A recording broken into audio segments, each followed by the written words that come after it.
Is this feeling of loss of hope, is that what made Hamas so powerful? And can you describe for us just how powerful Hamas is? I think Hamas became powerful. Yeah, partially it's the lack of hope, feeling very helpless, feeling there is no avenue of political development, there is no avenue of a peace agreement. And then Hamas filled a vacuum. The Palestinian Authority, the Fatah, the other political parties have not been able to fill that vacuum of basically through corruption, through lack of leadership. Look, the average age of a Palestinian leader in the West Bank, from Fatah and from the PA, is in their 70s.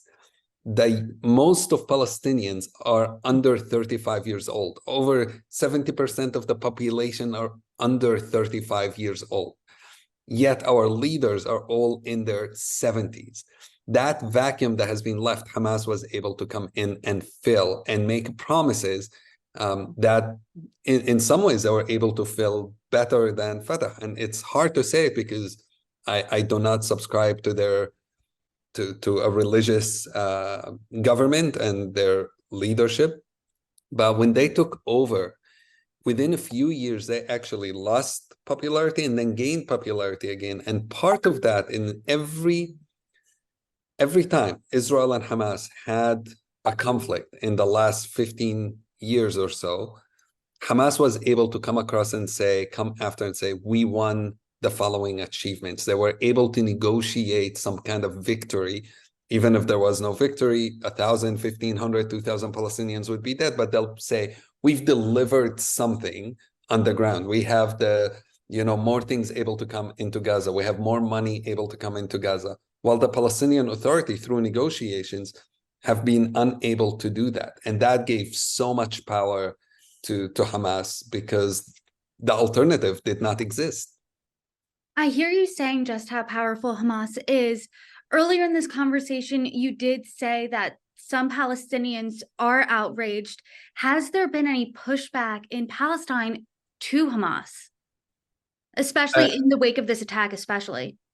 In Gaza, look, Hamas is not in charge in the West Bank, so there hasn't been any confrontation or anything in the West Bank at all. But in Gaza, not really. I mean, Hamas again isn't a democracy. You don't go out and protest against it because it's just not possible. But also, in this time, as Israel has started the bombing campaign in Gaza, very few Palestinians would feel it's the right time to go out and protest. It's not possible as the bombings happen to do that, especially if a lot of people think Hamas is the only one with guns. It's the only one that they see as defending them right now. And this is the crazy aspect of what's happening now is we are in a place where you're forced to believe a lot of people are forced to believe that it's their only hope right now. Hamas is the only defenders for them in Gaza. They're the only ones who are carrying the guns. And even if you don't trust them, even if you hate them, even if you think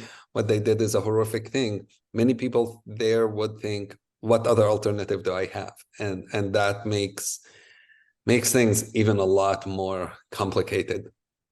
I'm curious as to what you're hearing now on the ground from you. I know you aren't in Israel right now, but what are you hearing from your associates in Israel? What are you hearing from your associates in Gaza? Ooh, first, everyone's heartbroken. Everyone I know have been affected somehow, directly or indirectly. I can tell you, friends I've talked to has lost family members. Israeli Jewish friends I've talked to have lost family members in the attack. I know, like I said, people who've been taken as hostages. A peacemaker was taken as hostage. So everyone I've been in contact with is just in shock. Everyone doesn't know really what to do, what's happening.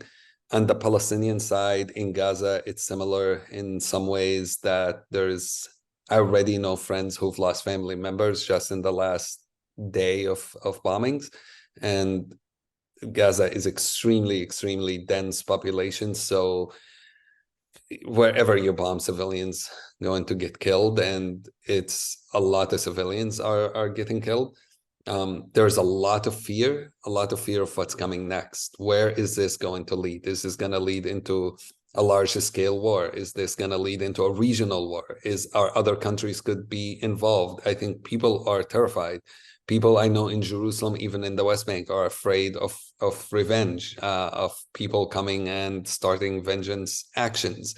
So there is so much fear going around. I know people who haven't left their homes since 2 days ago, have not stepped out of their home because they are afraid. It's the worst, I would say, it has ever been. It's the worst it's ever been in Israel. It's the worst it's ever been in the West Bank. It's the worst it's ever been in Gaza. And when we start making decisions based on fear and based on rage, none of those decisions are going to be good. I think my fear is a lot of people going to get killed beyond what has happened already. I don't think it will eventually lead to making things a lot better here. I think we can assume that Hamas will lose in this next battle, but will it really lose all power in Gaza? To do that, Israel would have to do a land incursion. The cost of that is significant. And even then, it is not a sure thing that Hamas would completely lose. It's terrifying to think what are the next options, and that's everyone I've been talking to. I don't think anyone has an answer of what to do next.